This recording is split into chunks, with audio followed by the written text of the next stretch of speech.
யாக்கோபின் கைகளையும் கழுத்தையும் ஆட்டின் தோள்களால் மூடினார். யாக்கோபு ஈசாக்கை அணுகிய போது அவனது தந்தைக்கு சந்தேகம் ஏற்பட்டது.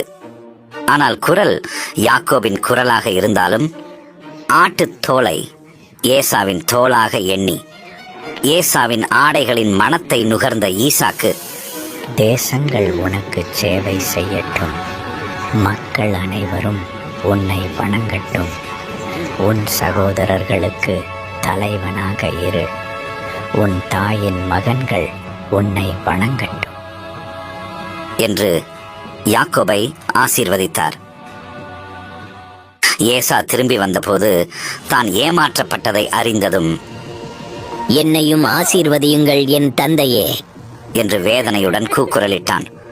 ஆனால் ஈசாக்கால் யாக்கோபுக்கு கொடுக்கப்பட்ட ஆசீர்வாதத்தை திரும்ப பெற முடியவில்லை. கோபமடைந்த ஏசா ஈசாக்கின் மரணத்திற்கு பிறகு யாக்கோபை கொன்றுவிடுவதாக சபதம் செய்தான். யாக்கோபின் உயிருக்கு அஞ்சிய ரெபெக்காள், உன் சகோதரனின் கோபம் தணியும் வரை அங்கேயே இரு என்று கூறி ஆரானில் உள்ள தன் சகோதரன் லாபானிடம் தப்பிச் செல்லும்படி அவனை தூண்டினாள். யாக்கோபு ஆரானுக்கு பயணம் செய்யும் போது ஒரு கல்லை தலையணையாக பயன்படுத்தி ஓய்வெடுப்பதற்காக தன் பயணத்தை நிறுத்தினார். அன்றிரவு பூமியில் ஒரு ஏணி அமைக்கப்பட்டு அதன் உச்சி சொர்க்கத்தை அடைந்திருப்பதை அவர் கனவில் கண்டார். வானதூதர்கள் அதில் ஏறி இறங்கினார்கள். கடவுள் மேலே நின்று, நானே கடவுள், உன் முன்னோர்களாகிய ஆபிரகாமின் தேவனும் ஈசாக்கின் தேவனும் நானே. நீ படுத்திருக்கிற பூமியை உனக்கும் வழிமரபினருக்கும் தருவேன். உன் மூலமாகவும் உன் வழிமரபினர் மூலமாகவும் பூமியில் உள்ள எல்லா குடும்பங்களும் ஆசீர்வதிக்கப்படும்.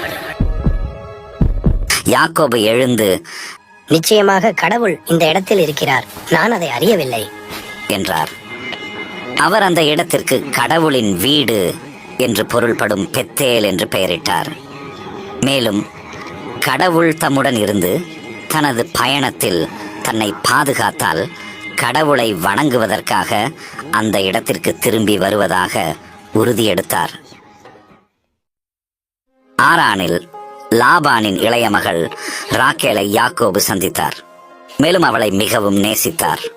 அவள் திருமணத்திற்கு ஈடாக லாபானிடம் 7 ஆண்டுகள் வேலை செய்ய அவர் ஒப்புக்கொண்டார்.